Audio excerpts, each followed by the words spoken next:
Bonjour, ici Mélanie Raymond pour CIGM TV. En tant qu'agent immobilier, savez-vous ce qui fait de vous un bon vendeur? Êtes-vous capable d'identifier vos habitudes gagnantes et celles que vous devriez changer? Pour vous aider à trouver la réponse à ces questions, je rencontre aujourd'hui Pierre Monpetit, qui est conférencier et formateur et qui a offert la conférence « Votre recette du succès dans la vente ». Pierre Monpetit, bonjour, bienvenue à CIGM TV. Bonjour, ça me fait plaisir. D'abord, pouvez-vous nous dire quelles sont les étapes du processus de vente? Bien, aujourd'hui, dans la vente, le professionnel de la vente va fonctionner avec un principe qu'on appelle le principe de la pyramide inversée. C'est-à-dire qu'il va utiliser 50% de son temps pour établir le climat de confiance avec son client. Il va utiliser ensuite 35% de son temps pour évaluer les besoins, donc poser des questions, comprendre les besoins du client, pour par la suite être en mesure de pouvoir proposer quelque chose qui colle à ses besoins. 10% de son temps pour répondre aux objections et 5% de son temps en fermeture. Si on est en mesure de suivre ces étapes-là, la fermeture se fait très simplement. C'est sûr que certaines personnes vont fonctionner avec la pyramide inversée où on va passer beaucoup plus de temps en fermeture, c'est plus difficile. Mais en le suivant de cette façon-là, c'est simple. Et est-ce qu'il y a un facteur qui peut être déterminant dans la vente? Vous savez que lorsque, comme consommateur, on décide d'aller acheter un produit dans une entreprise, la raison première pourquoi on va l'acheter d'une personne en particulier, c'est parce qu'on est capable d'établir un climat de confiance avec le client. Et donc, c'est la première chose, c'est d'établir un climat de confiance et d'établir une question, ça va s'établir avec une question d'attitude. Donc, l'attitude, pour moi, c'est le facteur le plus important. Pourquoi? Parce que nos attitudes vont influencer nos pensées. Les pensées influencent les émotions. Si on a une pensée triste, on a une émotion triste et vice-versa. L'émotion va faire, la pensée va affecter l'émotion va affecter le comportement.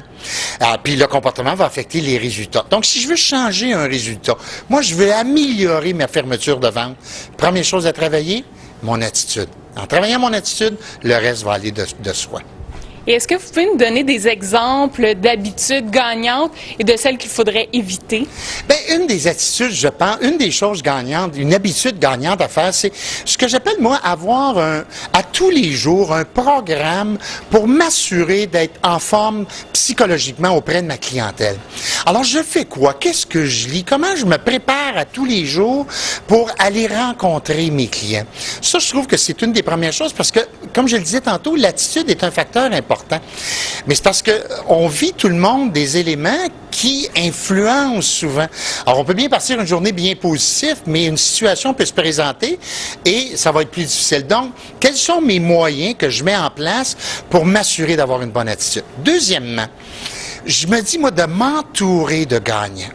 Avec qui je partage, avec qui je vais regarder comment je travaille comme tel, qu'est-ce que je vais écouter.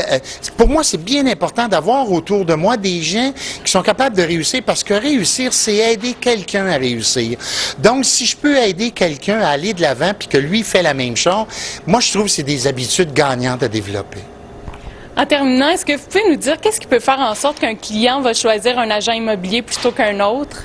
Bien, un peu ce que je mentionnais tantôt, c'est que la première chose, ça va être au niveau du climat de confiance qui va s'installer. Et la meilleure façon d'établir un climat de confiance, c'est d'écouter le client et de le laisser parler de lui. Parce que souvent, c'est la chose que le client aime le plus parler, c'est de lui-même. Et en connaissant davantage le client, ça va être beaucoup plus facile qu'à ce qu'il me choisisse. Deuxième chose, où je suis différent des autres. Qu'est-ce qui me différencie de l'ensemble des autres agents immobiliers à l'intérieur de mon service? Où je deviens exceptionnel? Le défi que j'ai comme agent, c'est qu'à chaque fois que je suis en contact avec mes clients, que ce soit une expérience exceptionnelle, que les gens disent « c'est extraordinaire le service que j'ai avec cette personne-là. Quel est mon wow? » Ça, c'est une chose que chaque agent devrait développer et travailler pour être en mesure de se différencier parce qu'on est conscient qu'il y a beaucoup d'agents. Donc, comment j'arrive à me différencier? Une dernière chose que je pourrais suggérer également, faites parler vos clients. Ce que je veux dire par là, c'est qu'à chaque fois que je complète une transaction avec un client, pourquoi ne pas lui demander de m'écrire une lettre de référence que je peux utiliser dans une rencontre prochaine avec un client qui explique qu'est-ce que j'ai fait comme service à mon client? À ce moment-là, c'est plus moi qui parle. Ce sont mes clients qui viennent expliquer la qualité de service que je suis capable de leur offrir. Et ça, pour moi, c'est gagnant. Je sais 3 petites façons qu'on peut faire pour se différencier de la masse des gens. Pierre Monpetit, conférencier et formateur, merci beaucoup de nous avoir accordé cette entrevue. Ça a été un plaisir et je souhaite à chacun une année 2009 des plus exceptionnelles. Vous savez maintenant ce qui permet d'identifier un bon vendeur.